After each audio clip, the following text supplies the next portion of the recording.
Salam sejahtera. Pada hari ini saya akan menerangkan tentang tajuk esai kami yang bertajuk Falsafah Rukun Negara. Malaysia merupakan sebuah negara yang terdiri daripada berbagai kaum, agama, dan budaya.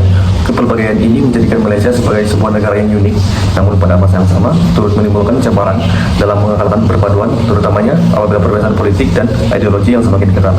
Persoalannya, adakah rukun negara masih relevan dalam konteks masyarakat modern hari ini? Hujah kami ialah rukun negara masih relevan dan berfungsi sebagai panduan falsafah untuk menyatukan rakyat Malaysia. Pada perenggan pertama, perenggan ini menerangkan tentang rukun negara berperanan sebagai penawar kepada polarisasi politik yang semakin ketara dalam masyarakat. Prinsip kesetiaan kepada raja dan negara menjadi elemen penyatuan yang melampaui perbedaan politik dan ideologi.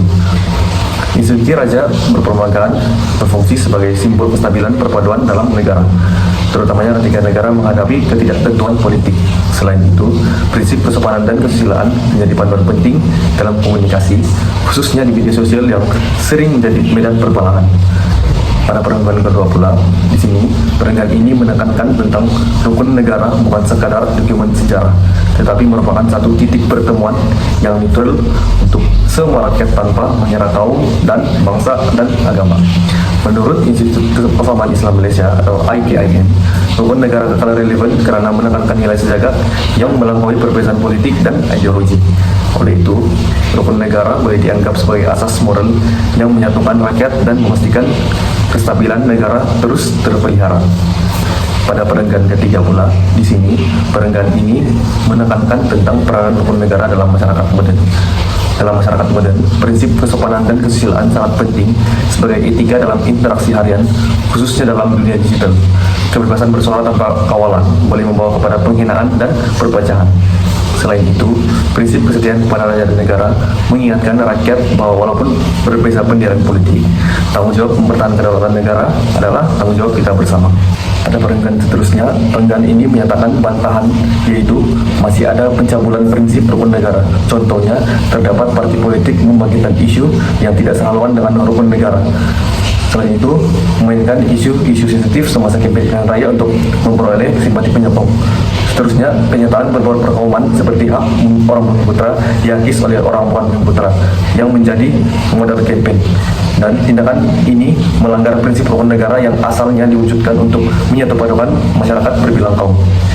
Perenggan seterusnya pula menerangkan tentang jawaban membalas bantahan pertama. Sebagai jawaban, rukun negara tidak dicipta sebagai alat politik, tetapi sebagai falsafah kenegaraan dan panduan moral untuk menyatukan masyarakat majmuk.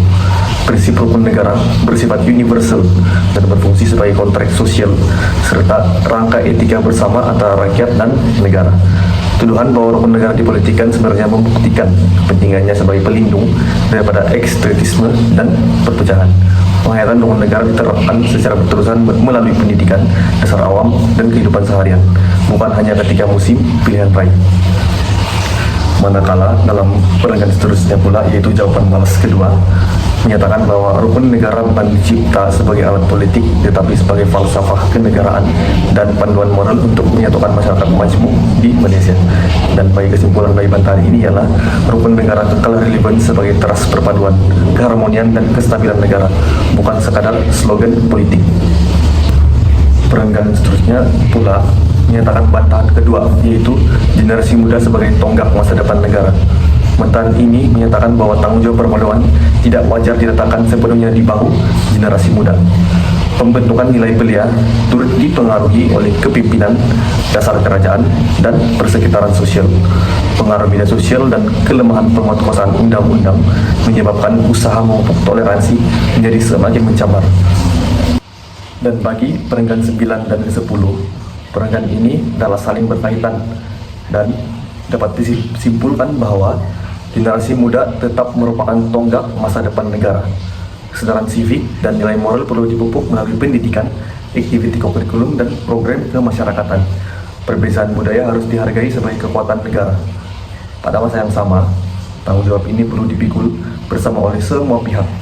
Langkah seperti penguatkuasaan undang-undang, literasi digital, serta penglibatan belia dalam aktiviti antara kaum, sukarelawan, dan dialog perpaduan adalah sangat penting. Kesimpulannya, rukun negara kekal relevan sebagai panduan falsafah yang paling ampuh dalam menyatukan rakyat Malaysia, khususnya dalam menghadapi cabaran polarisasi politik dan dunia digital. Walaupun terdapat pencabulan prinsip oleh segelintir pihak, rukun negara tetap berfungsi sebagai benteng moral dan titik pertemuan neutral yang melampaui perbezaan ideologi. Ia bukan sekadar teks hafalan, tetapi satu kompas kehidupan bermasyarakat yang menuntut penghayatan bersama demi memastikan Malaysia kekal aman, stabil, dan berdaulat. Sekian dan terima kasih.